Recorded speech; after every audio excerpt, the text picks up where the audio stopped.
تو پھر تو حضور نے ارشاد فرمایا جس نے سفر میں روزہ رکھا اس نے کوئی نیکی نہیں کی.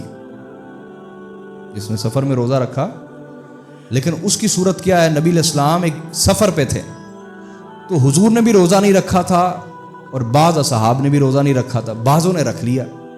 اب جنہوں نے روزہ رکھا اس دور کے سفر بڑے مشقت والے، جیسے ہی پڑاؤ کیا وہ سارے نڈھال ہو کے گر پڑے. اور جنہوں نے روزہ نہیں رکھا تھا وہ سرکار کے لیے خیمے لگانے لگ گئے، پانی کا انتظام، کھانے کا انتظام.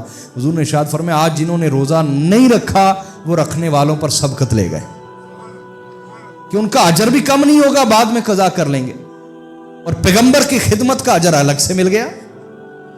یہ میری بات سمجھے؟ ہاں البتہ کسی کے پاس آرام دہ سفر ہے، اے سی کی گاڑی میں جانا ہے، آرام دہ سفر ہے، تو روزہ رکھ بھی لے تو کوئی حرج کی بات نہیں، روزہ اس کا ہو جائے گا. روزہ بولیے، لیکن اللہ تعالیٰ نے آسانی دی ہے مسافر کو. اسی طرح جامع ترمذی میں آقا علیہ الصلوۃ والسلام نے ارشاد فرمایا ثلاث لا یفطرن الصائم. حضور نے فرمایا 3 چیزیں روزہ نہیں توڑتی. 3 چیزیں بولیے کون سی؟ فرمایا الحجامہ، حجامہ کروانا. روزے کی حالت میں جسم پہ کٹ لگا کے مخصوص طریقہ علاج ہوتا تھا، خون نکلواتے تھے، لیکن یہ ماہر بندے سے کروانا چاہیے. یہاں کئی بندوں کو مار دیتے ہیں یہ اناڑی حکیم، یہ بھی میں آپ کو بتا دوں. تو یہ ماہر کو یہ ہو حجامے کا تو اس سے حجامہ کروانا چاہیے. حجامہ روزہ نہیں توڑتا. والقی، الٹی روزہ نہیں توڑتی. والاحتلام، اور احتلام بھی روزہ نہیں توڑتا. لیکن 2 چیزیں سمجھیں، الٹی خود بخود آئے، توجہ، الٹی، پھر بولیں الٹی، روزہ نہیں ٹوٹے گا. لیکن اگر کوئی الٹی لائے روزہ ٹوٹ جائے گا. الٹی خود بخود آئے تو روزہ، لیکن کوئی الٹی لائے تو روزہ. احتلام خود بخود ہوا، منی خارج ہو گئی نیند کی حالت میں، خود بخود خارج ہوئی نا، احتلام میں انسان کا بس نہیں ہوتا، خود بخود منی خارج ہو گئی، روزہ نہیں ٹوٹے گا. لیکن اگر کوئی منی خود خارج کرے تو روزہ ٹوٹ جائے گا. اور یہ مسئلہ بتانے میں شرم نہیں، شرع میں کوئی شرم. الٹی خود بخود آئے تو روزہ، دھیان سے، الٹی خود بخود آئے تو روزہ، کوئی الٹی لائے تو روزہ. منی خود بخود خارج ہوئی احتلام کی صورت میں تو روزہ، اور اگر کوئی منی اپنی خود خارج کرے تو روزہ ٹوٹ جائے گی. یہ مسئلہ سمجھ آیا آپ کو یا نہیں آیا؟ بولیے. ہاں. تو آقا علیہ الصلوۃ والسلام کی یہ حدیث ہے جامع ترمذی میں. حضور نے فرمایا من ذرعہ القی، جس کو الٹی آ گئی، فلیس علیہ القضاء، اس کا روزہ نہیں ٹوٹا. ومن استقاء عمدا فلیقضی، اور جس نے جان بوجھ کے الٹی کی اس کا روزہ ٹوٹ گیا، وہ بعد میں قضا کرے گا. بعد میں کیا کرے گا؟ یہ بات سمجھ آ گئی آپ کو یا نہیں؟ الٹی اور منی، اس کا حکم میں نے بتا دیا آپ کو دونوں کا. جی مسئلہ سب کو سمجھ آ گیا ہے؟ ایک اصول یاد کریں، توجہ ہے آپ کی. انسان کے معدے تک جانے کے مین روٹس، راستے کون کون سے؟ انسان کے معدے تک جانے کے مین روٹس، راستے کون کون سے ہیں؟ یاد کریں. پہلا ہے منہ. کیا؟ منہ سے کوئی چیز اندر گئی روزہ ٹوٹ گیا. دوسرا ہے ناک. کون سا ہے؟ ناک سے کوئی چیز اندر گئی تو روزہ. تیسری چیز ہے آنکھ. کیا؟ آنکھ سے کوئی چیز اندر گئی تو روزہ. اور چوتھی اور پانچویں ہے دونوں شرمگاہیں.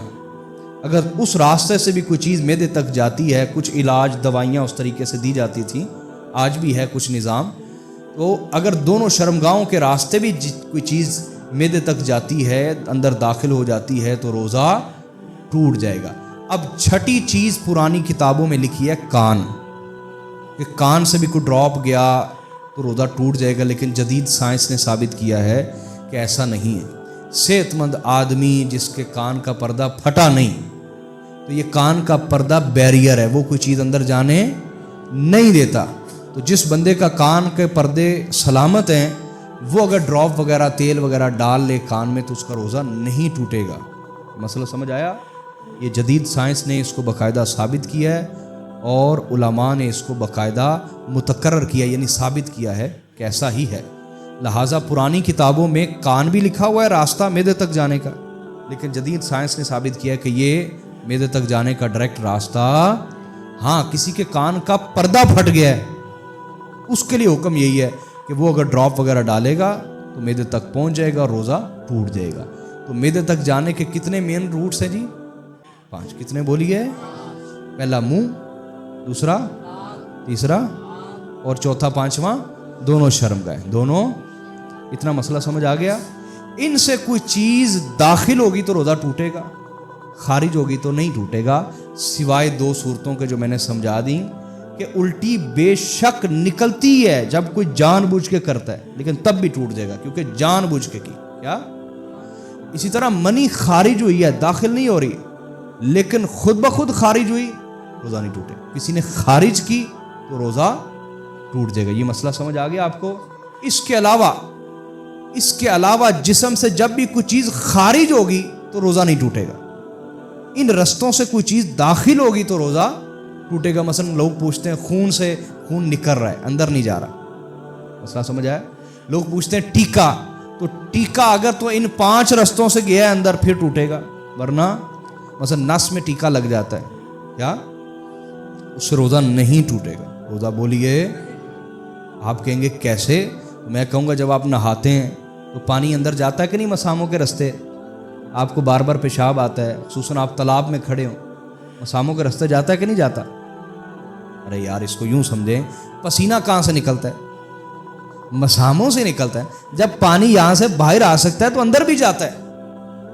لیکن روزہ تب ٹوٹے گا جب ان 5 رستوں سے پانی اندر گیا. یہ بات سمجھ آ گئی؟ سر میں آپ نے تیل لگایا، کافی سارا مالش کرتے رہے، وہ تیل کدھر غائب ہو گیا؟ اندر گیا کہ نہیں؟ لیکن چونکہ ان 5 رستوں سے نہیں گیا لہذا روزہ نہیں ٹوٹے گا. یہ مسئلہ سب کو سمجھ آ گیا ہے؟ بولیے نا. آگے چلیے، میں آگے آپ کو مسائل سمجھاتا ہوں. حیض اور نفاس خواتین کے مسائل ہیں، لیکن یہ آپ کو پتہ ہونا چاہیے. جو عورتوں کو ماہواری آتی ہے، حیض، مینسٹرویشن، مینسز، اس دوران عورت کے لیے نماز پڑھنا حرام ہے، روزہ رکھنا حرام ہے. شریعت نے آسانی دی ہے. کیا دی ہے؟ لیکن اس دوران جو روزے رہ جائیں گے، اس دوران بولیے، وہ عورت بعد میں قضا کرے گی. نمازیں جو اس دوران رہ جائیں وہ بعد میں قضا کرنی. یہ امت کے لیے آسانی ہے نا. ہر مہینے کی 7, 8, 10 دنوں کی نمازیں قضا کرنی پڑیں تو عورت کے لیے مشکل ہو جائے. لیکن چونکہ رمضان آتا ہی سال میں ایک دفعہ ہے، تو اس دوران جو روزے رہ جائیں حیض کے دوران یا نفاس ہو، عورت کے یہاں بچہ پیدا ہوا ہو، نفاس کے دوران، نفاس سمجھ لیں. توجہ ہے آپ کی؟ یہ فقہی مسائل ہیں، یہ عام تقریر کی طرح نہیں ہوتے، ان کو بڑی توجہ سے سمجھنا پڑتا ہے. نفاس کہتے ہیں عورت کے یہاں جب بچہ پیدا ہوتا ہے تو اس کو جو خون آتا ہے اگلی شرمگاہ سے وہ نفاس کہلاتا ہے. کیا کہلاتا ہے؟ ہمارے ہاں یہ جو مشہور ہے کہ عورت 40 دن تک پاک نہیں ہوتی، یہ جھوٹ ہے، یہ جہالت ہے. یہ کیا ہے؟ جہالت. یاد رکھ لیں، عورت کو جیسے ہی خون آنا بند ہو وہ نہائے وہ پاک ہے. اور کتابوں میں بھی ہم نے پڑھا، اور میڈیکل کے کئی ایسے کیسز ہیں، خواتین صحت مند ہوتی ہیں 2-3 دن بعد انہیں خون ہی نہیں آتا، کئی ہفتے، 10 دن، 15 دن، 20 دن. جب عورت کو خون آنا بند ہو جائے، بچہ پیدا ہونے کے بعد خون آنا بند ہو جائے تو وہ نہائے وہ پاک ہے. 40 دن پورے کرنا ضروری. لیکن اگر کسی عورت کو خون بند ہی نہیں ہوتا پھر مدت ہے 40. پھر مدت کیا ہے؟ 40 تک خون بند ہو گیا، ٹھیک ہے، نہ ہوا، نہائے وہ پاک صاف ہے. اب بھی جو خون آ رہا ہے وہ بیماری کہلائے گا، وہ اس کو ناپاک کرے گا نہیں، اس سے اس کی نماز روزے میں کوئی خلل آئے گا. یہ مسئلہ سمجھ آ گیا آپ کو؟ 40 عدد ہے زیادہ سے زیادہ، لیکن کم سے کم عورت کا جب بھی خون آنا بند ہو جائے وہ نہائے وہ پاک ہے. وہ کیا ہے؟ یہ مسئلہ سب کو سمجھ آ گیا؟ اور یہ بھی چیز سمجھیں کہ ایسا نہیں کہ عورت 40 دن بعد ہی جا کے نہائے گی. میں گاؤں میں گیا، ان کے ہاں ولادت ہوئی تھی، تو میرے گھر والوں نے مجھے بتایا کہ اس عورت کا برا حال، گرمی کے دن تھے، تو گھر والوں نے انہیں کہا کہ آپ نہاتی کیوں نہیں؟ انہوں نے کہا جی آج تے مینوں ہلے 25واں دن ہے یا 20واں دن ہے. کیا مطلب؟ کہا جی میری ساس نے کہا ہوا کہ 40 دن سے پہلے تم نے نہانا ہی نہیں. جون جولائی کے دن 20-25 دن ہو گئے جو عورت نہا ہی نہیں، پتہ نہیں وہ زندہ کیسے رہ رہی ہے، اس عورت کا بنے گا کیا؟ تو یہ جو ہماری خواتین ہیں، ہم انہیں علم نہیں سکھاتے، ہم انہیں تربیت نہیں دیتے. ان کا اپنا ہی کوئی دین ہوتا ہے، اور نہ یہ پوچھنا گوارا کرتی ہیں، نہ یہ سیکھنا گوارا کرتی ہیں. پھر پوچھے بھی کس سے؟ جب گھر والوں سے پوچھا شوہر اپنی طرف سے جواب دے دیتا ہے. یہ کمزوریاں دور کرنے، ورنہ آپ کی نسلیں سچی حقیقی مسلمان بن سکتی۔ اپنی عورتوں کو ایجوکیٹ کریں، انہیں تعلیم دیں۔